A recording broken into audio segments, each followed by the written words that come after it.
मित्रांनो, आपण नेहमी बघतो एखाद्या सरकारी कार्यालयात किंवा रस्त्यावर ट्रॅफिक पोलिसांची वाद होत असताना एखाद्या नागरिकाने जर मोबाईल काढला आणि शूटिंग चालू केली की अधिकारी लगेच घाबरतात आणि म्हणतात शूटिंग करू नका, मोबाईल बंद करा. पण आपण कधी विचार केला का ते कॅमेऱ्याला एवढे का घाबरतात?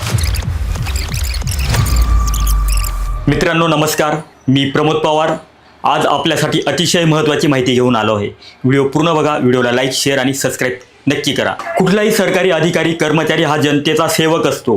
मग सार्वजनिक ठिकाणी काम करत असताना पारदर्शकतेची भीती का? खरं म्हणजे कॅमेरा म्हणजे पुरावा असतो आणि जिथे पुरावा असतो तिथे चुकीच्या गोष्टी लपवता येत नाहीत. पण मित्रांनो, एक गोष्ट लक्षात ठेवा, प्रत्येक ठिकाणी शूटिंग करणे हे कायदेशीर असेलच असे नाही. काही संवेदनशील ठिकाणी नियमानुसार परवानगी घेणं आवश्यक असते. म्हणूनच आपले हक्क जाणून घ्या आणि जबाबदारीही पाळा. जेव्हा एखादा कर्मचारी चुकीचे काही करत असतो आणि ते जगासमोर येऊ नये असे त्याला वाटत असते, तेव्हा तो कर्मचारी कॅमेऱ्याला घाबरत असतो. आपला मोबाईल हा एक फक्त डिव्हाइस नाही, तो एक तिसऱ्या डोळ्यासारखे काम करत असतो. आपण जे डोळ्यांनी बघतो ते पुरावा म्हणून कुठे सादर करू नाही शकत, पण जे कॅमेऱ्याने रेकॉर्ड केलेलं असतं ते एक भक्कम पुरावा म्हणून आणि आपली बाजू मारण्यासाठी आपण ते न्यायालयात किंवा वरिष्ठ अधिकाऱ्यांकडे मांडू शकतो. म्हणूनच अधिकारी कॅमेऱ्याला घाबरत असतात. आणि एक गोष्ट समजून घ्या मित्रांनो, सगळेच अधिकारी वाईट नसतात आणि ते कॅमेरा बंद करायला लावतात त्यामागे काही खरे कारणही असतात. सरकारी कार्यालयात अनेक लोकांची पर्सनल माहिती असते, मोबाईल नंबर, बँक डिटेल्स आणि इतर महत्त्वाचे डॉक्युमेंट्स असतात. ही माहिती कॅमेऱ्यात आली आणि पब्लिश झाली तर प्रायव्हसी भंग होऊ शकते.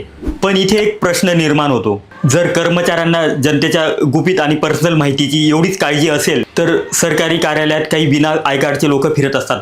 ते सरकारी कर्मचारी आहेत का नाही ते आपल्याला माहिती नसते. तेही काही महत्त्वाचे डॉक्युमेंट हाताळताना दिसतात. मग त्यावेळी प्रायव्हसी कुठे जाते? मग नियम फक्त कॅमेरा काढणाऱ्या माणसासाठीच आहेत का?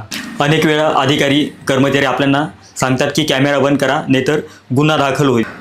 म्हणून मित्रांनो, भ्रष्टाचार आणि दुराचार बाहेर काढण्यासाठी ह्या तिसऱ्या डोळ्याचा उपयोग करा. पुरावा नसल्याने अनेक निर्दोष नागरिक खोट्या गुन्ह्यात अडकवले जातात. आता नुकताच एक व्हिडिओ व्हायरल झाला. एक तरुण बदामाचे पाऊच घेऊन येतो आणि त्या अधिकाऱ्याच्या टेबलावरती ओतून देतो. मग त्या ठिकाणी तो तरुण म्हणतो की मॅडम, मी 1 वर्षापासून आपल्या कार्यालयाच्या चक्रा मारत आहे, पण 1 वर्षापासून माझी फाईल सापडत नाहीये. आणि त्या अधिकाऱ्यांना सांगतो, हे बदाम खा आणि माझी फाईल कुठे आहे हे बदाम खाल्ल्यानंतर तुम्हाला आठवेल आणि माझी फाईल सापडली की मला कॉल करा. तो बोलतो आणि तिथून निघून जातो. त्या तरुणाने तो संपूर्ण सीन कॅमेऱ्यात कॅप्चर केलेला असतो आणि तो व्हायरल झालेला असतो.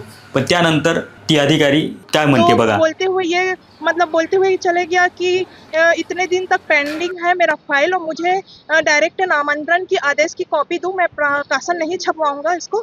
और अगर जिन अधिकारी को कितने रुपए का रिश्वत लेता है या तुमको कितने रुपए की रिश्वत चाहिए, ये बोलते हुए उस टाइम पे मुझे धमकी दिया. और छोटे जाति के लोग ऐसे सीट में बैठ जाते हैं करके धमकी देते हुए भी निकला. और आज सर मेरे साथ बादाम फेंका है, कल ये भी कर सकते हैं कि मेरे ऊपर तेजाब ला के फेंक सकते हैं.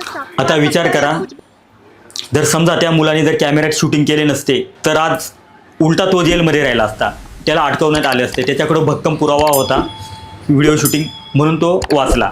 म्हणून हे अधिकारी आपल्याकडे पुरावा नसला की आपल्याला खोट्या गुन्ह्यांमध्ये अडकवले जातात. आपण ज्यावेळी अधिकाऱ्यांना प्रश्न विचारतो किंवा काही कायदेशीर बाबी आपल्या विचारतो की आपल्या फाईलला विलंब का झाला असे काही त्यांच्यावरती विचारतो, तर ते आपल्यावरती उलटे गुन्हे दाखल करतात. सरकारी कामात अडथळा आला. म्हणून आपल्याकडे पुरावे नक्की ठेवा मित्रांनो. पुरावे असेल तर आपल्याला वरिष्ठांकडे ते पुरावे म्हणून दाखल करता येतात. आणि अशीच एक घटना आहे मित्रांनो. एका व्यक्तीने पोलीस स्टेशनमध्ये मोबाईलने व्हिडिओ काढला. त्याच्यावर ऑफिशियल सिक्रेट्स ॲक्ट 1923 अंतर्गत गुन्हा दाखल झाला. पण ती केस कोर्टात गेली.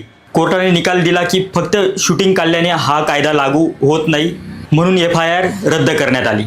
तो कोर्टाचा निकालही माझ्याकडे आहे, तो बघू शकतात तुम्ही. थोडक्यात मित्रांनो, सार्वजनिक ठिकाणी तुम्ही शूटिंग करू शकता, पण दुसऱ्यांची खाजगी माहिती उघड करू नका आणि कोणाचं काम अडवू नका किंवा सरकारी कामात अडथळा आणू नका. जर तुमचं काम मुद्दाम अडवलं जात असेल, कोणी चुकीची मागणी करत असेल आणि तुमच्यावरती अन्याय होत असेल, त्यावेळी कॅमेऱ्याचा नक्की उपयोग करा.